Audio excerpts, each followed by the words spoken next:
Hey guys, bonus! Today I got a new part in, finally. TRealHobbies.com. This is the front bumper mount for the SCX-10 in black. Made in China, let's not go there. That's what it is, right there. It is a nice little monkey. It does come with all the hardware. It comes with the bumper alignment pins, and it comes with the screws to mount it to the frame. It is a nice heavy piece of aluminum. I don't have any problems with the plastic one. It's just that with the stock bumper that I put back on here, it's got quite a bit of flex, and that's not all in the bumper. That's mostly in the mount. So today we're going to pop the bumper, pop the body, put the new one in there, and see just how much better it is and if it fits, because we all know how this goes. Let me get the body off and we'll get started.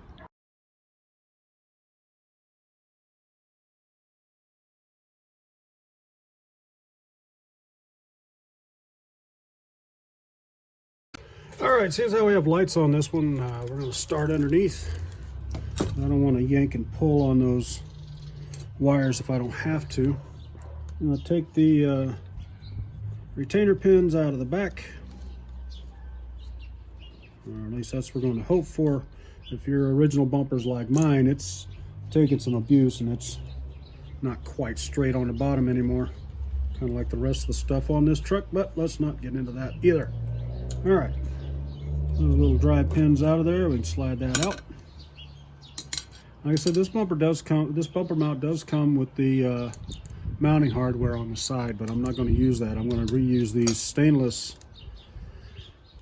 bolts because, well, mostly because I like them better. They're not near as likely to go crazy and lose the heads, and then you have to cut the head off, and you lose the parts, you lose the screw, you lose everything if you don't do it right. So not worth the time to reuse the button heads if you don't have to. But, oh, in case you guys didn't know, there is a top and a bottom on these bumper mounts. The mounting holes are slightly off center. See that it's actually closer to the bottom than it is to the top. I don't know why, it just is that way. This is a factory piece. I've cut it down a little bit to get a little more push on the bumper. But aside from that, it is a stock item.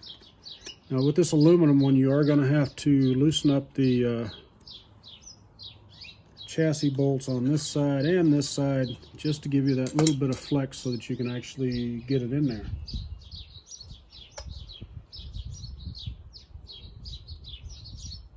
All right. Well, luckily it has the name on there, so you know which side is up. You know what's up. Anyway, you spread it out just a little bit. You can slide it in there like that. And a little push till everything snaps in place. And don't forget to tighten up your chassis bolts. Don't forget to grab the right Allen wrench too. Apparently I thought I had the wrong one.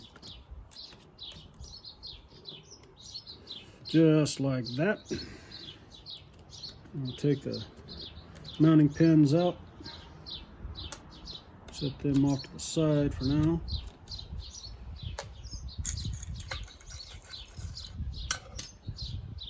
And we'll get the mounting screws. Since this is metal on metal, stainless steel and aluminum, I'll put just a touch, if I can get just a touch on it, just a touch of Loctite. Don't want to put too much on there because I do want to be able to take it out in case I want to do something different later on.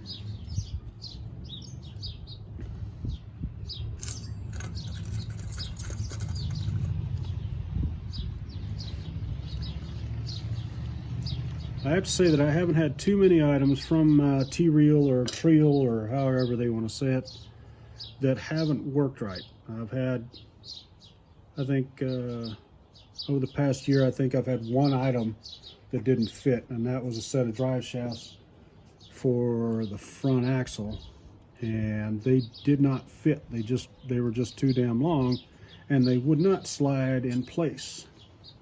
So I did not use them. They're actually, I was going to send them back, but I forgot, and now I'm out of time to do that. So they're sitting around somewhere in the back. I have no idea where. I'm sure they're in a parts bin somewhere. Someday maybe I'll find a reason to use them. All right. Once you got those bolts in, tighten these. You tighten these, and you slide this thing in there. And these are actually larger heads and larger bodies, so you may have to give it a little extra force to get it in there.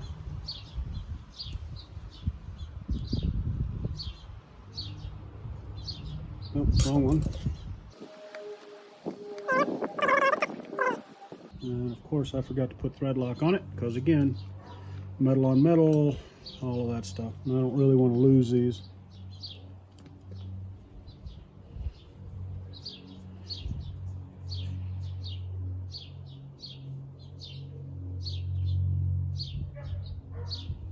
When I'm rolling down the trail. Put just a touch on there. And sink it. There we go. And I use this one to put the thread lock on the other one. That way if you have too much, you can always just move it to another screw that's going to have thread lock. That way you don't waste any, you don't end up with it all over the place, and you can usually use it quite a bit. All right, with those done, check the bolts again to make sure everything's still tight, because I know that I forget bolts on occasion, mostly because I deal with so many loose nuts, mostly my own. There you go. It's also a good time to check all your other hardware. If you're already there, you might as well go through, tighten up your shock mounts and all of that stuff. You don't want to put a real big crank on it, but you know, just make sure everything is still moving. Yay, we're done with that part. And there you go. Now with that aluminum in there, this thing doesn't flex near as much. You also don't get near as much of the front end flex like you did with the plastic one, because this little tiny thing flexed all the time. This is actually a replacement because the original one that came on the truck broke the first day I took it out. Something about falling off a 20-foot cliff. I don't know, something like that. It's been a while. Anyway, that's it. If you don't like where your pins line up, you can always move them.